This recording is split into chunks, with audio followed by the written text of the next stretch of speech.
Hola, muy buenas tardes a todos. Muchísimas gracias por asistir a esta reunión de la Asociación de Riesgo Vascular y Rehabilitación Cardíaca. Estamos a media tarde del primer día y vamos a pasar a un taller muy interesante de cardiología deportiva. Y vamos a comenzar como es un taller, lo abordaremos como casos prácticos.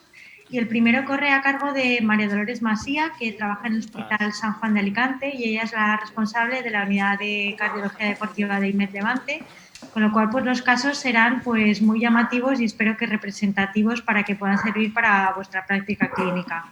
Tenéis debajo de las pantallas el buzón del chat. Cualquier pregunta estaremos encantados de responderlas, intentaremos responder los mensajes al final. Y cuando quieras, Mariado, pues puedes comenzar a exponer tu caso. Hola, buenas tardes a todos. Primero, dar las gracias a la organización del Congreso. Me hace muchísima ilusión participar aquí. Ya sabéis que soy una apasionada del ejercicio físico, tanto de la rehabilitación cardíaca como para aquellos pacientes que no están dentro y que también se tienen que ejercitar para mejorar su salud. Bueno, yo voy a presentar un caso práctico sobre la valoración del deportista amateur, de uno de los deportistas que podemos tener todos en nuestra consulta. Decir que no tengo conflictos de intereses, que me dedico a la cardiología del deporte porque me encanta y bueno, pues así espero que siga durante muchos años. El caso clínico trata de un hombre de 53 años que es ciclista amateur, entrena unas 13 horas semanales, es decir, poquitas, mide 1,74 y pesa 84 kilos, lo que ya nos dice cómo está su forma física, no muy buena para ser deportista. Y bueno, pues su intención es cruzar Estados Unidos de punta en punta el próximo mes, ¿vale? Y es un reto que quiere hacer y antes viene a nuestra consulta para que le valoremos si es apto o no es apto. Este es su electrovasal. Como veis, el electro ya nos dice muchas cosas. No está muy bradicárdico, a 60 latidos por minuto, con lo cual, bueno, pues no parece que sea un deportista de alto rendimiento. Ya nos lo dice, entre comillas, también su peso. Y bueno, pues a toro pasado, sabemos que es un caso práctico y que algo hay, nos puede llamar la atención esta rectificación del ST de V4, V6, pero bueno, si no sabe nada en un deportista que es completamente asintomático, pues bueno, en principio tampoco es un electro extremadamente llamativo. Le realizo el ecocardiograma, la tensión basal es 15,9, también a la auscultación tiene un soplo sistólico y efectivamente pues nada, en el eco veo que tiene una válvula aórtica bicúspide con una doble lesión aórtica ligera y me llama la atención que unos espesores de unos 13, 14 milímetros, tanto en septo como en pared posterior. A priori, a lo mejor alguien que no se dedica a deportista podría pensar que esto incluso es adaptación, ¿no? Porque es un deportista, un ciclista que su intención es cruzar Estados Unidos de punta a punta y eso pues, requiere una buena condición física. Pero, visto lo visto, yo creo que esa opción tenemos que descartarla a priori. Si casi los deportistas que va a presentar a CIL no tienen estos espesores, pues deportistas que están menos condicionados, pues mucho menos. Entonces, la duda es, pues ya si tiene una miocardiopatía hipertrófica, menor, porque el electro la verdad es que no es muy sugestivo, o si se trata de una miocardiopatía hipertensiva. El caso tampoco tiene, bueno, ya veis que el patrón de llenado transmitral es normal, le hago la prueba de esfuerzo y como veis en el ejercicio máximo todas las pruebas de esfuerzo que se hacen a deportistas amateur deben ser maximales, deben ser terminadas por el propio deportista, no por nosotros, no por datos de frecuencia cardíaca y como veis tiene una prueba de esfuerzo que a priori es bastante normal, clínica y eléctricamente negativa.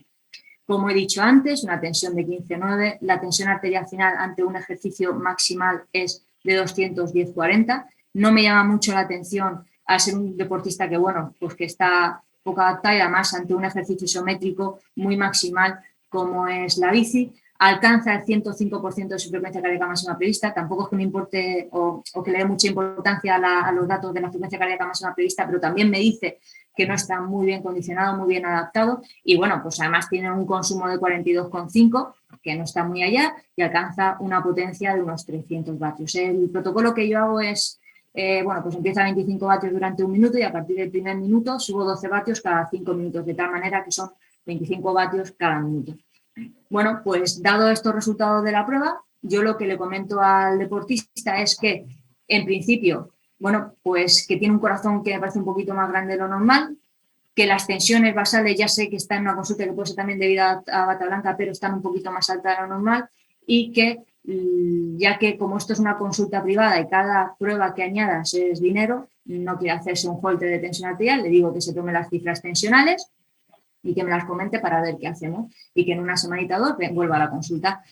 Error, porque estos deportistas, cuando no ven algo muy llamativo, a pesar de haberle explicado que tiene una válvula aórtica bicúspide y demás, y que el corazón está un poquito más grande, si no les asusta mucho, lo más normal es que no vuelvan, y así es.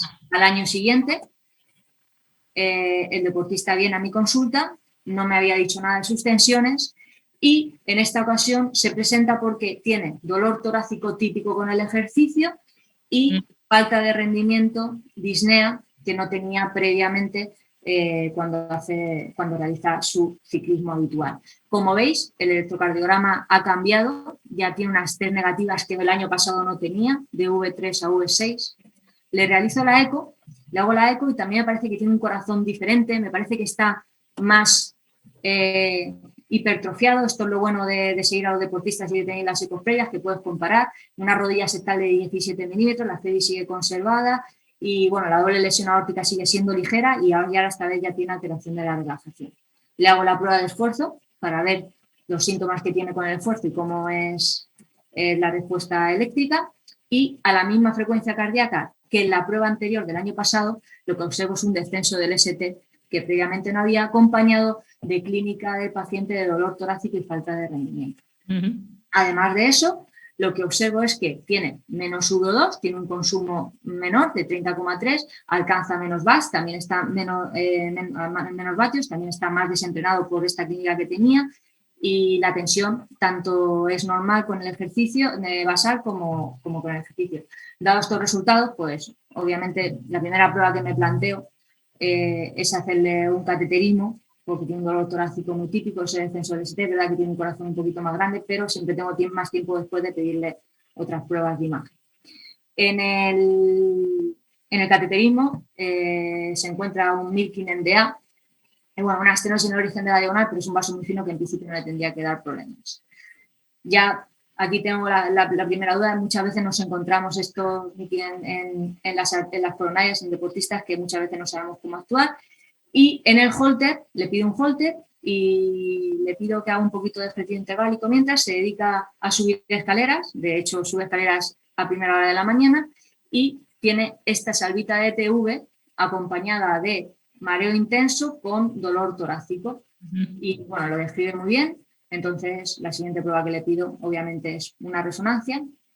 Y en la resonancia lo que encontramos es una miocardiopatía hipertrófica asimétrica con un septo basal de 17 milímetros y mirad la extensa fibrosis que tiene aquí. Bueno, pues comentamos el caso con la unidad de arritmias y demás. Al final, aunque tiene un score no muy alto, 3 y pico, que no llega al 4, pero por esas salvas de tuve que hacía tan frecuentes, la clínica del paciente, la fibrosis y demás, pues se decide que se le va a implantar un DAI, y entonces a partir de ahora pues le tenemos que decir cómo debe hacer ejercicio, dejarse esos retos que hacía y hacer un ejercicio a partir de ahora acondicionado dentro de un umbral aeróbico y sobre todo acompañado de ejercicio de fuerza, que también le tenemos que explicar cómo hacerlo. ¿Qué es lo que dicen las guías, las últimas guías acerca de la miocardiopatía hipertrófica? Bueno, pues lo que dicen las últimas guías es que en ausencia de historia de muerte súbita, de síntomas, en especial síncope, de ausencia de taquicardia ventricular inducida por ejercicio, que este paciente tenía un score a los 5 años mayor o igual al 4, o un aumento significativo del gradiente aórtico en el tracto de salida, o una respuesta normal de la presión arterial con el ejercicio, podemos consensuar con el paciente que pueda seguir realizando ese deporte competitivo o de alta intensidad, salvo en aquellos deportes donde un síncope puede suponer un accidente trágico. Incluso en aquellos que tienen un fenotipo positivo y un fenotipo negativo, porque según comentan las guías, y yo creo que en esto a lo mejor estamos un poquito en desacuerdo varios de nosotros, el estudio genético en la miocardiopatía hipertrófica no informa sobre el riesgo de muerte súbita y no debe utilizarse para la estratificación de riesgo. En el caso de que tenga alguno de estos marcadores de riesgo, como es el caso de nuestros pacientes, tendría contraindicado el deporte competitivo de alta intensidad y podríamos consensuar con el paciente realizar un deporte de moderada intensidad versus la mínima dosis eficaz y segura, ¿no? Es como llamo yo, pues ese ejercicio al que nadie le podemos decir que no haga. El seguimiento sería anual en pacientes con microcardiopatía hipertrófica que hacen ejercicio de forma regular, anual en pacientes con genotipo positivo y fenotipo negativo, y semestral en aquellos deportistas que son más adolescentes o jóvenes y que son más vulnerables a presentar un episodio de muerte súbita en relación con el ejercicio físico. Bueno, voy a hablar un poquito ahora de lo que es la valoración.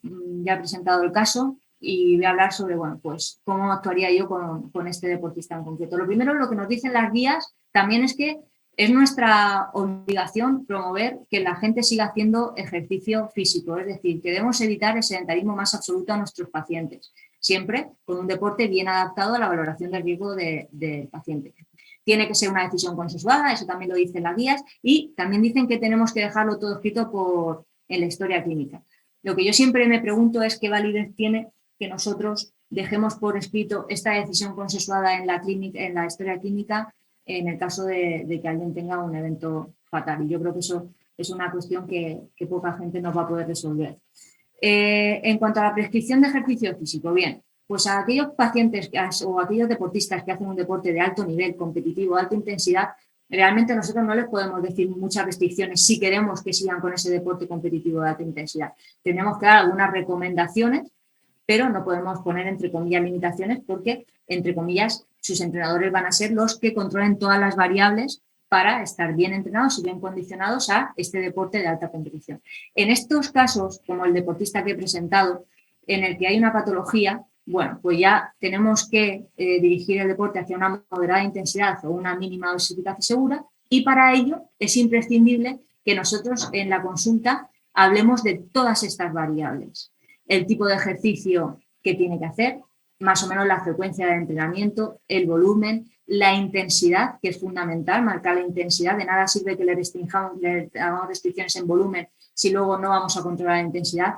Tener muy en cuenta la recuperación y el descanso del deportista y también que tengan un método de entrenamiento que podamos seguirles y ver cómo evolucionan tanto por su patología como por su condición física.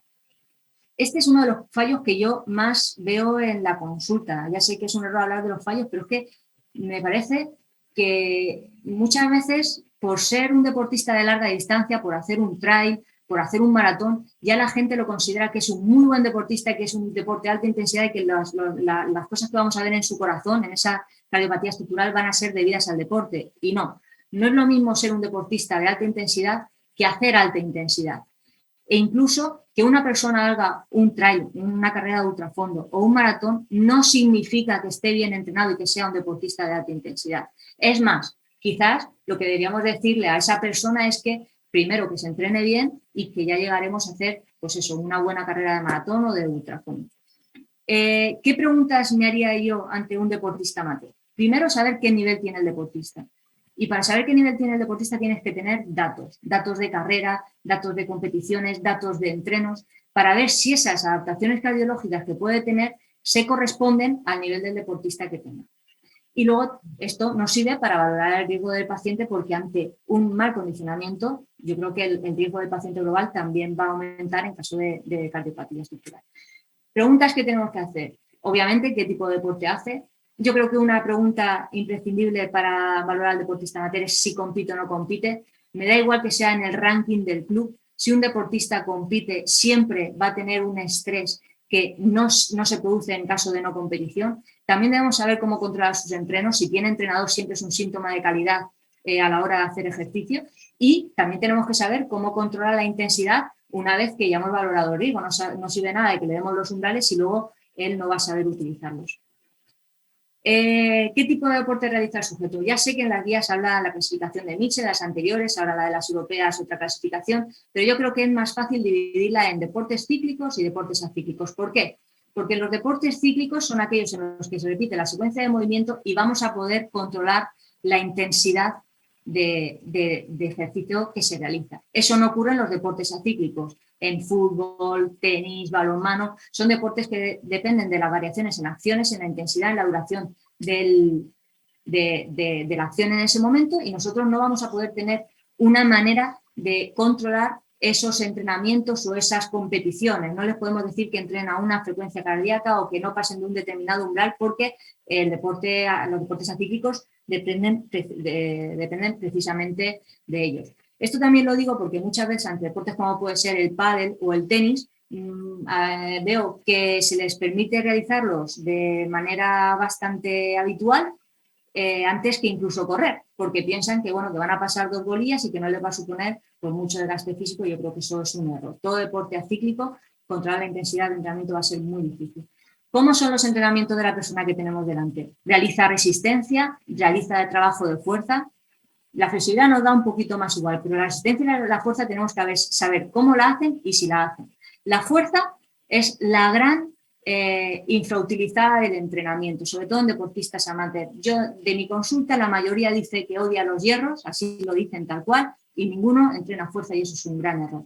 En España, como veis, la proporción de personas mayores de 18 años que realizan ejercicio de fuerza es muy bajita, y la fuerza, que no se nos olvide, que es también una medida de prevención de enfermedades crónicas. Además de eso, la fuerza, entre comillas, es fácil entrenarla, bien con métodos convencionales, con pesas y demás, o incluso con métodos de nuestro propio cuerpo. No necesitamos muchas cosas para entrenar fuerza. Sí, saber cómo hacer los ejercicios y saber controlar la intensidad.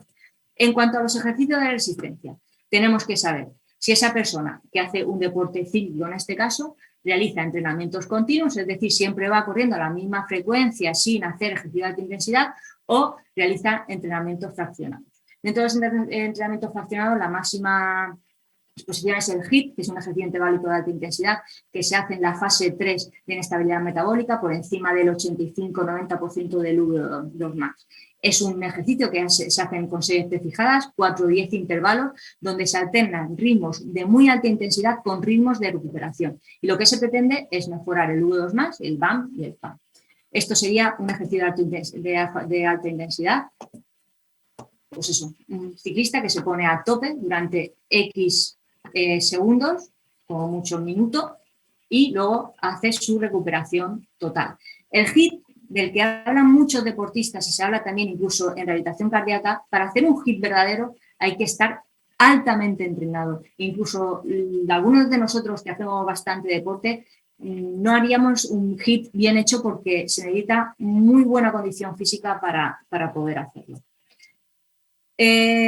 ¿Cómo controlamos la intensidad una vez que detectamos una patología? Bien, las guías ponen determinadas maneras. El porcentaje del V2 max, es decir, teníamos que tener una ergospirometría, que está muy bien, pero si se saben utilizar los datos de la ergospirometría, porque nosotros soltamos ahí una retahíla de datos, de frecuencia cardíaca a la que tienes que entrenar, del umbral aeróbico, del umbral anaeróbico, de los vatios a los que te tienes que mover, pero la realidad es que luego eso, extrapolarlo a un entreno donde no se sepan utilizar, es un error. Y además tenemos que tener en cuenta que existe lo que siempre digo, que es la deriva cardíaca. Un paciente que no esté condicionado, un deportista que no esté bien condicionado, no va a poder controlar bien su frecuencia cardíaca, porque llegará un momento en el que su frecuencia cardíaca suba a pesar de mantener el mismo ritmo de carrera.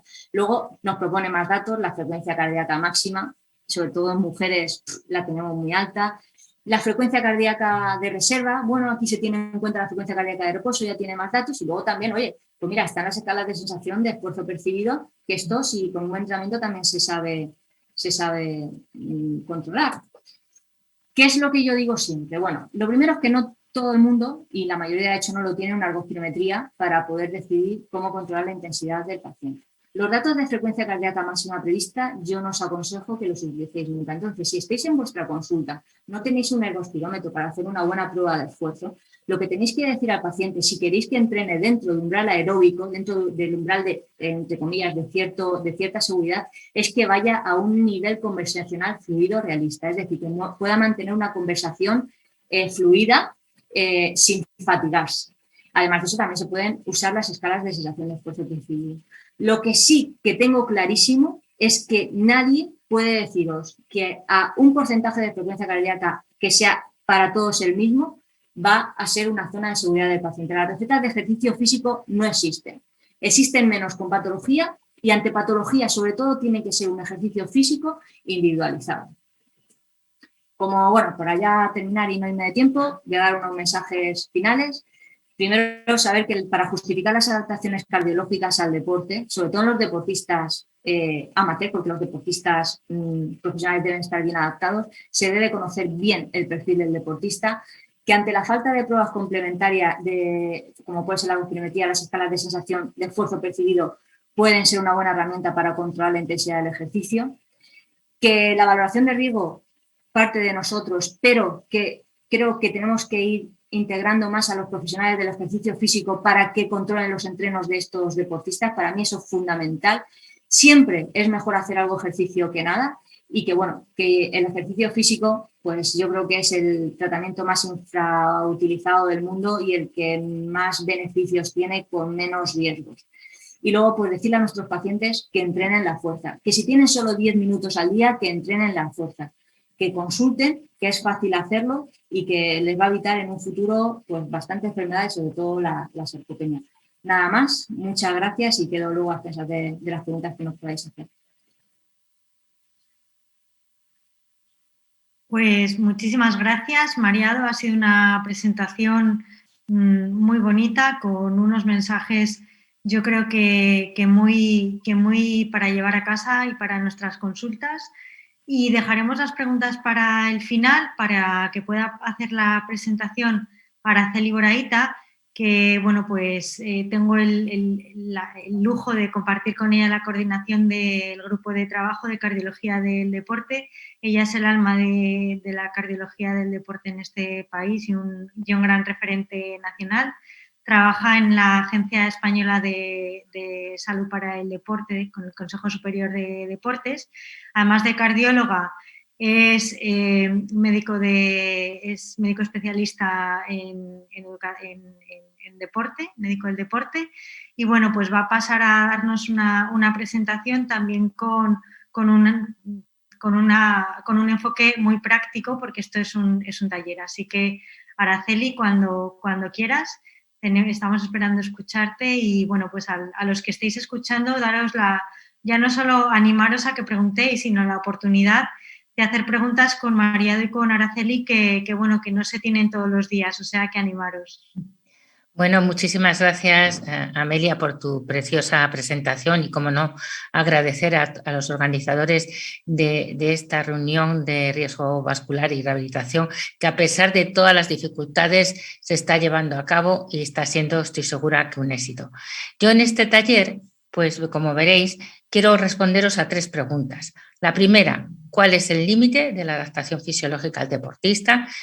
Voy a hablar de lo que sería el deportista de alta competición para que veáis que si vuestro deportista aficionado, como es el caso que ha presentado María Dolores, pues para nada se parece a lo que es un deportista de alta competición y, por tanto, os puede servir de referencia a la hora de decir si ese deportista es adaptado o, por el contrario, tiene una patología que hace que tenga esos hallazgos. La segunda pregunta que quiero responder, ¿cómo la adaptación al deporte de alta intensidad implica disfunción tanto sistólica como diastólica? Es decir, que si nos pasamos haciendo deporte o lo hacemos de una manera descontrolada, puedo tener daño miocárdico, daño cardíaco. Y la tercera pregunta es, ¿qué puedo yo hacer para prevenir la muerte súbita de forma más general o, lo que es más fácil, para prevenir los accidentes cardiovasculares en mis deportistas? Y ahí me meto tanto en los jóvenes como mediana edad, como ancianos, tanto de competición o como de alto, como aficionado. Pues mira, yo os voy a poner 4 diapositivas o 5 con respecto a cómo es la adaptación. Fijaros que esto es una serie, para mí es mi serie, pero creo que es la más larga del mundo, que es de 10.005 hombres y 1.239 mujeres de alto nivel, muchos de ellos olímpicos, que compiten a nivel internacional, sanos, sanísimos, o sea, están excluidos aquellos que tenían cualquier alteración, y en la cual, como veis, son edades entre 18 y 40 años en los hombres, 16 y 40 en las mujeres. ¿Y por qué esta diferencia? Porque a nivel antropométrico y a nivel del deporte se considera adulto a los varones a partir de los 18 años y a las mujeres a los 16 años. Y fijaros que entrenan tienen como alrededor de 9 años de media de entrenamiento en alto nivel y que entrenan 19 horas de media a la semana y representan a 45 deportes de ellos que son olímpicos. Fijaros que el espesor parietal, el percentil 95 de los hombres, está en un grosor de 10,8 milímetros. Cuando se habla de hipertrofia en las guías de ECO del año 2015 de 11.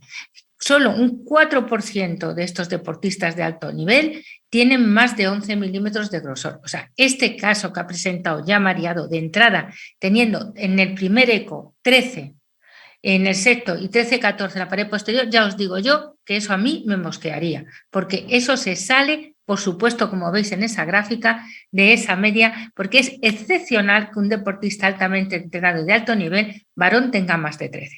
Si nos vamos a las mujeres, el percentil 95 está en 9 milímetros cuando se considere que están hipertróficos en las guías de ECO americanas y europeas por encima de 10 y que solo un 1,4% de las mujeres tienen mayor hipertrofia. O sea, que si encontráis una deportista con hipertrofia, que todas las alarmas se enciendan porque eso no es adaptación. En cuanto a la dimensión diastólica, también con esto ya os digo que ese deportista estaba muy mal entrenado, por muy ciclista que fuera, porque fijaros que se considera en ECO tener más de 59 milímetros, una dilatación ligera y más de 63 moderada. La media de los hombres está prácticamente el percentil 95, la media está en unos valores normales, en 55 milímetros, pero el percentil 95, para decir el límite de la adaptación al deporte, está en 62,6 milímetros. Fijaros que un 20% de los deportistas, sea del deporte que sea, si lo consideramos la población deportiva en general, tienen una dilatación ligera y un 4 o 5% de los hombres moderada. Si vamos a las mujeres, un 17% tienen más de 53, por tanto, tienen una dilatación ligera y un 5% ya tienen una dilatación moderada superior a 56. Y fijaros que las mujeres, sorprendentemente las mujeres, entrenan mucho. Hay menos proporción de mujeres deportistas de alto nivel que hombres, pero eso es a nivel internacional porque las mujeres siempre se han dedicado menos al deporte de competición, aunque eso van cambiando. Pero fijaros que las mujeres que entrenan mucho, incluso mucho más que los hombres, pues solamente un 5% tienen una dilatación moderada. Pero podríamos decir que dilatación ligera es muy frecuente, 1 de prácticamente cada 5. Si nos vamos a la hipertrofia, en los hombres sabéis que más de 131 gramos por metro cuadrado se considera hipertrofia moderada. La media, el percentil 95 de los hombres están en 132 gramos por metro cuadrado. Quiere decir que el límite de la hipertrofia fisiológica en un deportista de competición está en 132 gramos, es decir, por encima de la hipertrofia moderada de los rangos de normalidad de la ecocardiografía, que por tanto tenemos que hasta un 16% tiene más que hipertrofia ligera y un 5,5% más de hipertrofia moderada. Si nos vamos a las mujeres, a las féminas, veis que efectivamente tienen menos hipertrofia que los hombres, solamente el 95% están el percentil 95, 101,8 gramos por metro cuadrado y solo un 8% tienen contra un 16% que tenían los hombres hipertrofia ligera y un 2,3% contra un 5,5% hipertrofia que se llama. ¿Por qué? Porque la masa muscular de las mujeres es un 15% menos que la de los hombres. Y eso también se traduce a nivel miocárdico. O sea, la masa miocárdica de la población femenina, tanto deportista como no, es un 15% menor que la de los hombres. Por tanto, eso se da también en el deporte. ¿Cuáles son los deportes en los hombres que más hipertrofia producen? Pues ahí los tenéis, lógico, aeróbico y de alta intensidad, es decir, los 3C, triatlón, remo, ciclismo, esquí de travesía y piragüismo. Y en las mujeres, lo mismo, ciclismo, remo y triatlón. Entonces, decir deporte significa que aquí me diga que es triatleta o que hace deporte de montaña, y os voy a poner un ejemplo, significa que ya sé yo lo que voy a encontrar. Pues no, porque hay especialidades deportivas como el montañismo o como puede ser el atletismo y otras especialidades en la cual, por ejemplo, el fútbol depende del puesto de juego, en el baloncesto igual. Fijaros en montaña. Montaña que se puede considerar un deporte. ¿Cómo lo consideramos? Pues este deporte, si tú consideras el senderismo, pues fijaros que es de muy baja demanda cardiovascular. Pero si ya caminar, pero con raquetas de nieve o con marcha nórdica, ya exige, es de moderada demanda cardiovascular. Y no te digo si ya nos ponemos a hacer carrera de montaña, ahí es de alta demanda aeróbica. Por tanto, ya vemos que a nivel aeróbico, decir montañismo, si no le preguntamos, insistimos, como ha dicho antes Mariado, de qué hacen y cómo lo hacen, no nos dice nada. En cuanto montaña también es el barranquismo, la escalada y en hielo o la escalada libre. Fijaros que ya nos estamos metiendo en alta, son deportes de baja componente aeróbico, pero de alto componente de fuerza, exigen muchísimo. Por tanto, ojo, hipertensos o pacientes con valvulopatías estenóticas o con otras patologías que quieran hacer esas especialidades deportivas de montaña. Y no os digo nada si ya nos estamos metiendo en cuanto sería el alpinismo. Una cosa es el alpinismo, que empieza a partir de los 4.500 metros, y otra cosa es el himalayismo, como es el que está haciendo ahí mi amigo, muy querido amigo Carlos Soria, que por cierto hoy se tiene que bajar de Dalahiri porque por las condiciones climáticas él no podía subir, pero tiene 82 años y sigue haciendo himalayismo. O sea, que fijaros que ni la edad tampoco es un límite a la hora de la práctica deportiva. Y ya por último, dentro del montañismo, el esquí de montaña es un deporte de alta demanda cardiovascular con alto componente dinámico y también moderado componente estático. Por tanto, hay que saber de deportes. Si queremos ser buenos cardiólogos deportivos y queremos de verdad indicar el deporte que pueden hacer y no limitarles por un lado el deporte y que puedan tener frustrar su vida deportiva porque no les dejamos hacer lo que realmente quieren, o por el contrario dejarles hacer y que tengan un accidente cardiovascular, pues si no sabemos deporte jamás seremos buenos cardiólogos deportivos. Mira, esta es una gráfica que yo os lo pongo porque yo cuando vienen los residentes a rotar, nosotros ya lo tenemos interiorizado que cada deporte qué adaptaciones produce. Pero fijaros ahí en hombre, no es lo mismo el vóley que hacer ciclismo. Cada uno tiene unos valores medios de adaptación a nivel cardíaco, tanto de valores de masa ventricular izquierda como de volúmenes ventriculares izquierdo y las mujeres pasa lo mismo, que va de las que menos, que es el gol o el tiro olímpico, a las ciclistas que ya tienen corazones grandes. Por tanto, eso hay que sabérselo porque si no vamos a meter la pata a la hora de valorarlos. Aquí os dejo para que os quede como un pantallazo que el grosor máximo que se considera normal en los hombres es 11, en las mujeres es 9, la dimensión diastólica en los hombres 63, en las mujeres me parece es que es 56 y la masa 132 y 102, como resumidas cuentas. Y siempre tiene que ser armónico. El crecimiento es excéntrico, tiene que crecer la cavidad y además tiene que aumentarse la hipertrofia. Pero siempre vamos a tener que valorar a nuestro deportista, aparte del deporte y la especialidad deportiva, la edad, el sexo, la etnia, el tamaño corporal que tiene ese individuo y dentro del deporte y su especialidad deportiva.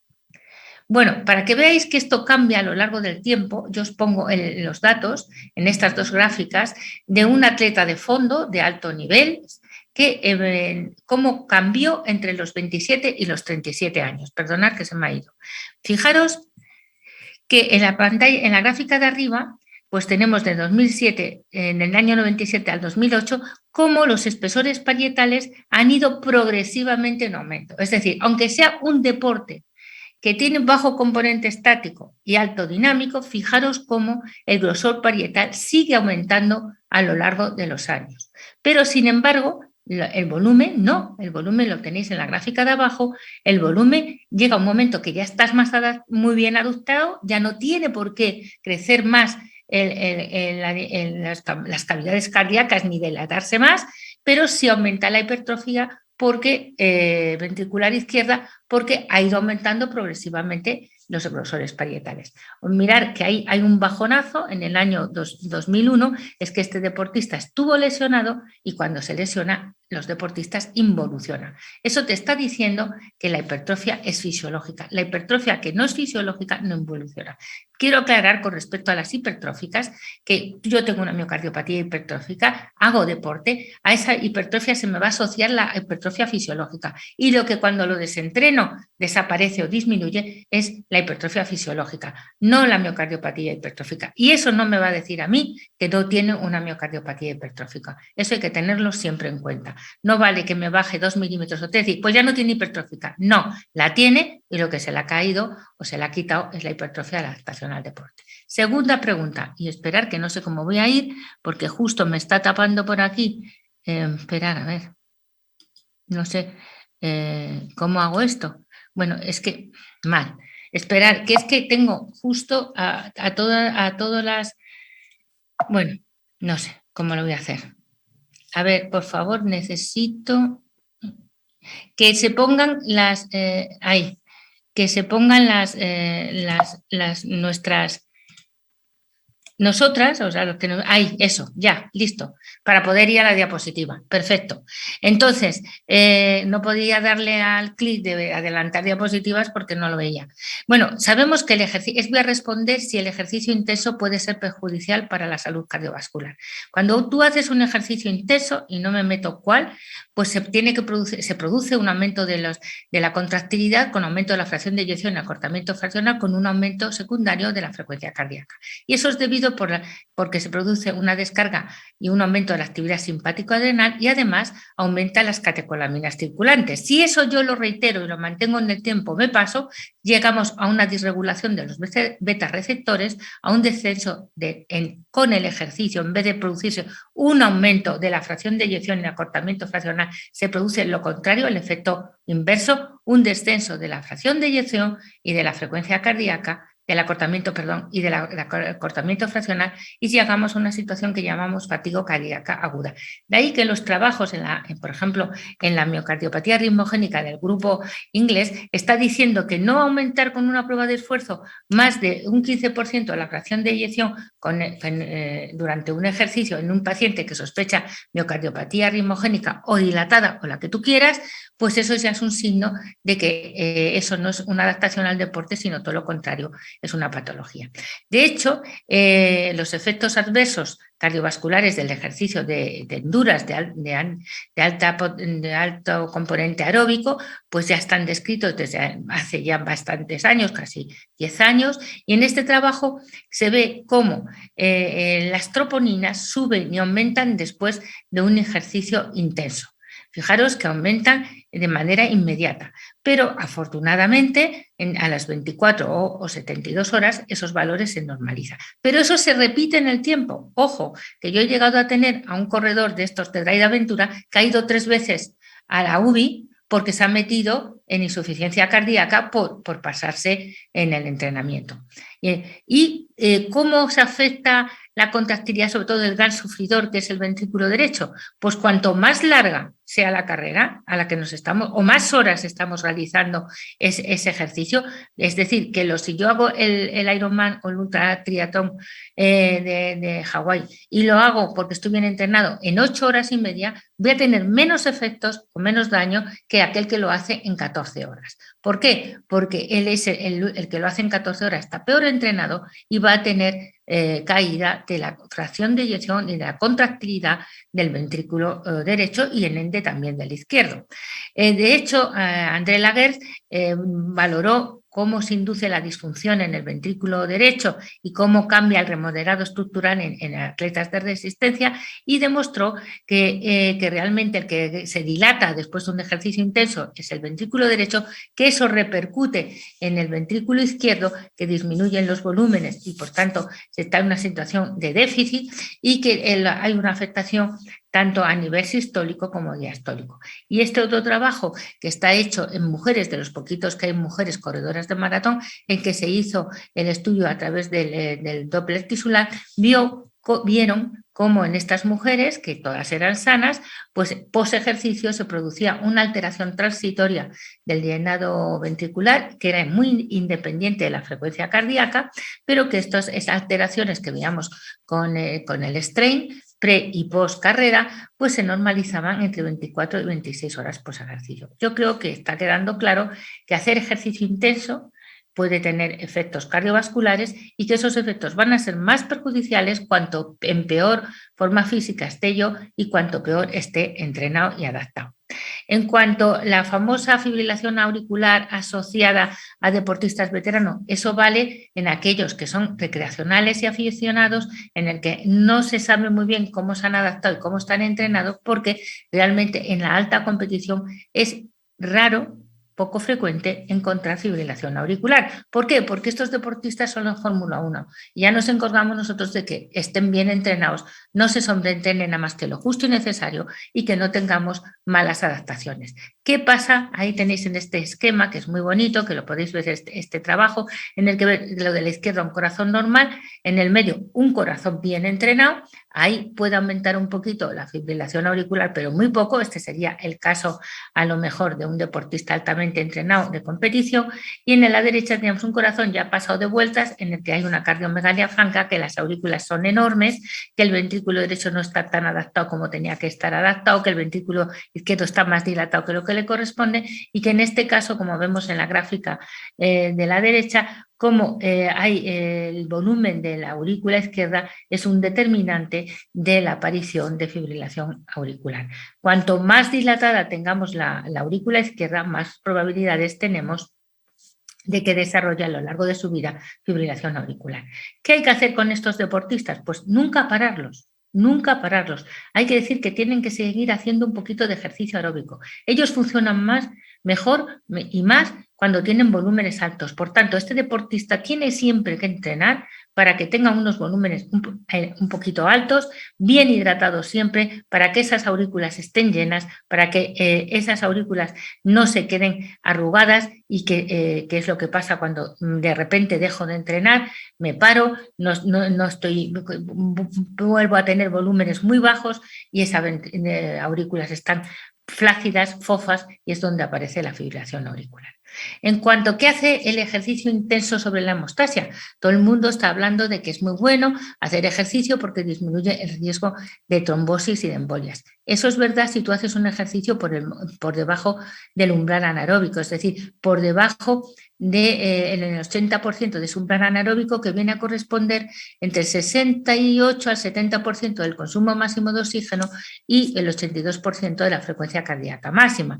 Ahí aumenta la secreción de prostaglandina I2, no se alteran, no hay cambios en los marcadores de coagulación y aumenta el complejo plasmina y antiplasmina, así como el aumento de la plasmina. Eso hace que este ejercicio tenga una actividad fibrinolítica y no activa la coagulación, por tanto es un ejercicio beneficioso. Pero si yo hago un ejercicio de alta intensidad, que es lo que estábamos hablando, a nivel del umbral, no a intensidades máximas, no, al nivel del umbral, es decir, al 83% de ese consumo máximo o el 94% de la frecuencia cardíaca máxima, pues vemos que las cosas cambian, porque aumenta el recuento plaquetario periférico entre un 18 y un 80% en las 30 minutos siguientes a la práctica de ese ejercicio. Por eso el riesgo de trombosis, el riesgo cardiovascular está aumentado en la hora siguiente después de realizar un ejercicio intenso. No cuando se hace, que a lo mejor ahí estás perfecto, pero los problemas vienen después. Aumenta la agregación plaquetaria, activa el factor 8 de la coagulación y aumenta la plasmina y, por supuesto, aumenta el activador tisular de la plasmina con disminución del inhibidor de la plasmina entre 45 minutos y 24 horas post ejercicio, lo que quiere decir que ahí tenemos un riesgo trombótico aumentado. ¿Qué significa eso? Que si además tengo una fibrilación auricular, pues la podemos liar de malas maneras.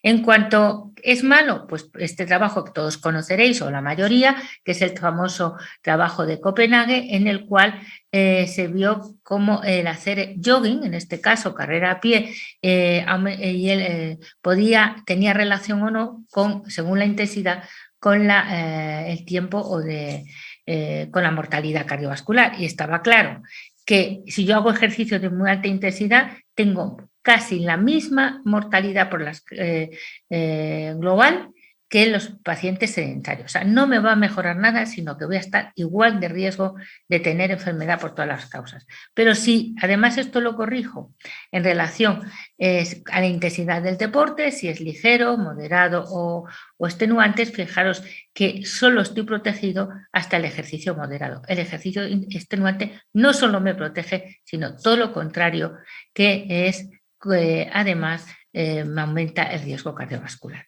Si yo ahora os contesto a la tercera pregunta, que sería ¿cómo prevenir la muerte súbita y los accidentes cardiovasculares? Pues yo os diría que si tengo un paciente o un deportista que sospecho cardiopatía, no tengo que no sé, ser parco a la hora de hacer pruebas de imagen o pruebas de valoración cardiológica para ver si tiene o no cardiopatía. Por supuesto, el eco es el primero, la segunda sería una resonancia, como ha hecho muy bien Mariado, si le quedan alguna duda.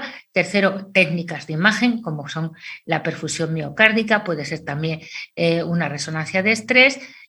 Si sospecho que puedo tener una malformación coronaria o una lesión coronaria en un paciente mayor deportista, pues tengo que ir al score calcio y a la angiota, y si ya me queda dudas, pues me voy al estudio hemodinámico para ver si tengo una lesión que me puede dar problemas. En cuanto a las técnicas de imagen, pues ya, pues vamos a hacer a todas las técnicas de imagen del mundo mundial. Pues no. Eso no es así. Las técnicas de imagen en un deportista asintomático, que yo no sospecho para nada que tenga una cardiopatía, pues no las debo hacer. Y este trabajo muy bonito de Andrés Laguerre, que valoraron, es un multicéntrico, pues más de 100.000 deportistas asintomáticos, fijaros que solo 4 por 1.000 sospecharon que podían tener cardiopatía. De esos, solo en 300 se demostró que tenían cardiopatía. Y se hizo a base del electro, el ecocardiograma, la resonancia cardíaca. Los que no tenían cardiopatía por esas no estaban dentro de ese 4 por 1.000, pues eso se les dijo que hicieran deporte sin ningún problema.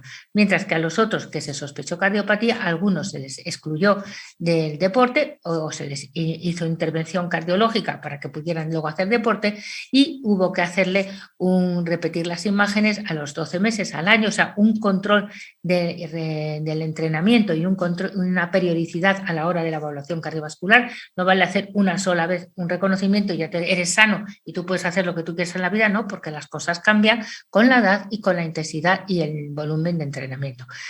Otros, en los menores de 35 años, recomendaban para ver si tenían anomalías coronarias un angiotac coronario, y en los mayores de 35, para descartar que fueran lesiones arterioscleróticas, recomendaban hacer tanto un test, una prueba de esfuerzo, un test de perfusión miocárdica o en algunos casos también una arteriografía coronaria o un score calcio. Bueno, ¿qué resumen qué podemos decir? Que los eventos cardiovasculares y la muerte súbita es relativamente bajo en deportista de competición, o sea, siempre hay que recomendar el deporte, que las causas de muerte súbita son muy variopintas y muchas veces las técnicas de imagen no nos permiten definir si tienen o no son portadores de una cardiopatía, especialmente en aquellos deportistas de mediana edad, y se desconoce cuál es el rango normal, tanto de adaptación morfológica y cardíaca de estos deportistas por la técnica de imagen, cuál es lo normal en la resonancia, qué es lo normal del score calcio, qué es lo normal si tenemos que hacer un estudio de perfusión miocárdica. Por tanto, salvo el eco, no se debe utilizar estas técnicas de imagen en el cribado y solo están indicadas en aquellos deportistas que se sospechan cardiopatía. Y las guías del 2020 pues dicen que sí, que los pacientes con cardiopatía isquémica, que son los más frecuentes, pueden hacer deporte competitivo siempre y cuando tengan bajo riesgo de padecer eventos cardiovasculares con el ejercicio, y tampoco les deja, aunque tengan bajo riesgo, hacer deportes de alta demanda cardiovascular y a las personas mayores, porque no hay evidencia científica de qué pasa con ellos si hacen deporte y tienen una cardiopatía isquémica. Bueno, definen los criterios de alto riesgo, aquí los tenéis, pues tener lesiones de mayor del 70%, tener la FEBI disminuida, presentar isquemia inducida por el ejercicio a baja carga o bien una isquemia intensa persistente, la presencia de arritmias, como ha visto Mariado en este caso que ha puesto, que tenía TVs, y que no estábamos de acuerdo, pero que me viene al pelo a mí para ahora decir estas cosas, tener una respuesta hipotensiva al ejercicio, tener síncope de esfuerzo o bien haber sufrido una revascularización coronaria en los 12 meses anteriores. Bueno, casos. Este es un alpinista veterano, tenía entonces 68 años, que vino a hacerse un reconocimiento cardiológico previo a un ascenso al Everest. Estaba totalmente asintomático, ese es su electro de reposo y el eco era normal.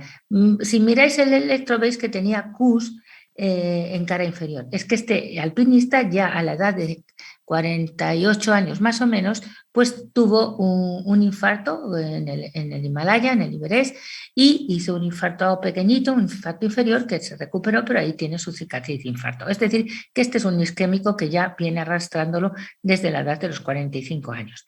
En el minuto le hicimos una prueba de esfuerzo, aunque no remeda la situación de lo que es el himalayismo, pero bueno, vimos que a nivel del umbral anaeróbico, el segundo umbral, a 139 latidos, pues tuvo cambios en el ST que sugerían que había isquemia miocárdica, sobre todo en la cara lateral baja del ventrículo izquierdo. Y ya en la recuperación, en el minuto 1 de la recuperación, presentó tres rachas de taquicardia ventricular sostenida, además de una extrasistolia ventricular frecuente. ¿Qué hice yo?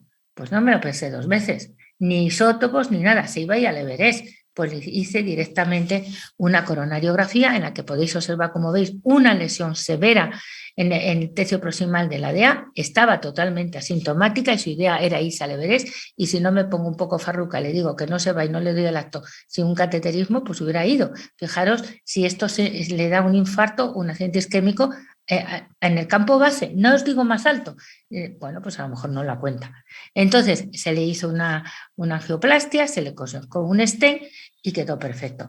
¿Qué stent le pusimos en aquel caso? Pues mira, en este caso se le puso un stent simple, que hay menos riesgo de trombosis porque estaba convencido que se iba al Himalaya en menos de 3 meses, como lo hizo, y entonces como aumenta la coagulabilidad con la altitud, pues bueno, de acuerdo con él, con el hemodinamista y yo misma, decidimos que era un stent simple, está perfecto, no tiene ningún problema y sigue haciendo sus escaladas. Este otro caso es un exatleta de fondo, es Perdón, mexicano. doctora, nos quedarían 2 minutos. Vale, perfecto.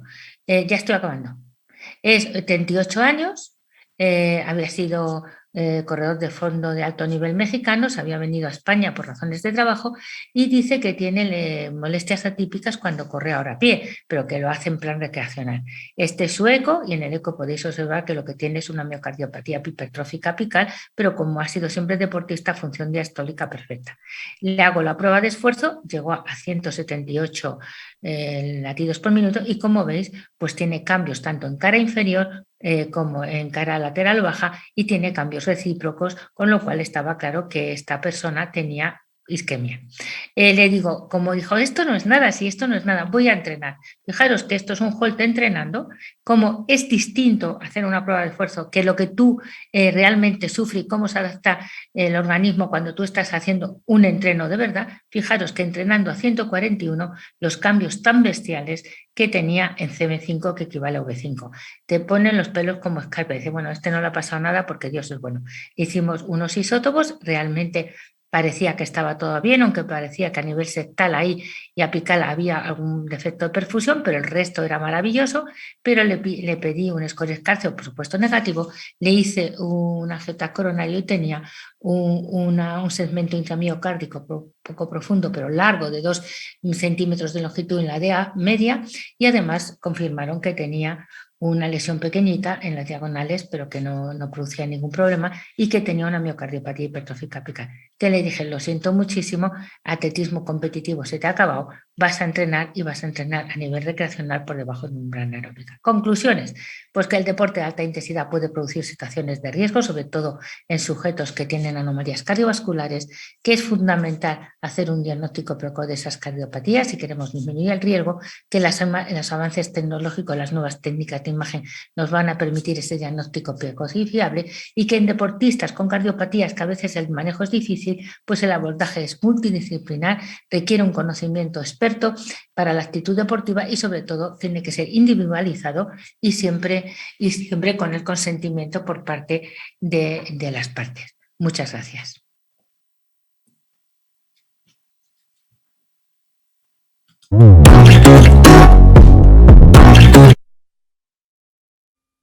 Gracias, Araceli, por la exposición. Ha sido muy interesante y además pues muy variada. Y simplemente, bueno, hay varias preguntas, por cuestiones de tiempo no podemos responderlas todas, pero hay una que yo creo que sí que representa una duda general de muchas personas. Nos escribe una fisioterapeuta que imparte clases de pilates en pacientes de edad media de 60 años y que generalmente les son derivados de traumatología. Nos pregunta si consideramos imprescindible la valoración por un cardiólogo o si sería suficiente una anamnesis adecuada. Yo creo que, bueno, que es prudente responderle pues, en relación a lo que es el pilates y lo que es una persona de 60 años. No sé si queréis responder alguna en concreto. Un minuto. Bueno, el pilates realmente se puede hacer de a todas las intensidades que tú quieras, desde muy light a muy intenso. Realmente, si es un cardiópata y sospecha una cardiopatía, yo creo que necesita una valoración cardiológica para que esa persona esté segura de que no le va a pasar nada con este deportista. Yo se la haría. No sé qué opinan vosotras dos. Podéis opinar igual que yo. Yo creo que si tiene una cardiopatía y dependiendo de la intensidad a la que vaya a hacer el pilates, es bueno tener una valoración de riesgo, pero creo que también la pregunta va en aquellos pacientes que están asintomáticos y que no tienen cardiopatía, y que yo ahí, pues antes, desde luego, mi manera de ver las cosas ahora mismo es que si el que le vaya a ver un cardiólogo le va a hacer que se retrase el inicio del ejercicio o posiblemente que no lo haga porque requiere esa valoración, yo para adelante el pilates, y al final creo que lo importante también es que la gente se ejercite siempre dentro de una historia clínica que pueda hacer la propia fisioterapeuta, obviamente, para valorar su riesgo inicial. Pues bueno, yo creo que estamos de acuerdo. Esto pues es una reunión de riesgo vascular. Entonces el riesgo no lo implanta el deporte, lo implantan los factores de riesgo y lo que pueda tener a los 60 años de colesterol, tensión, azúcar. Y bueno, pues si tiene un riesgo asumible, pues bueno, pues es adelante. El deporte no es una enfermedad, con lo cual pues lo que hay que buscar es que no haya una enfermedad en la persona, y si son derivados de traumatología no es lo mismo que de cardiología, pero para eso tenemos las nuevas guías de prevención cardiovascular. Muchísimas gracias a todos los asistentes. ¿Queda alguna pregunta en el chat que no hemos podido responder? Si por redes sociales o así nos las queréis hacer, pues bueno, estamos a vuestra disposición. Muchísimas gracias a la organización. Estamos encantadas de haber participado en esta ponencia y seguiremos con los siguientes talleres muy atentos, cada uno desde donde pueda, porque por causas ajenas a nuestra intención pues no hemos podido estar en Córdoba, pero un abrazo a todos, estéis donde estéis. Muchísimas gracias. Muchas gracias a todos. Muchas gracias. Salud.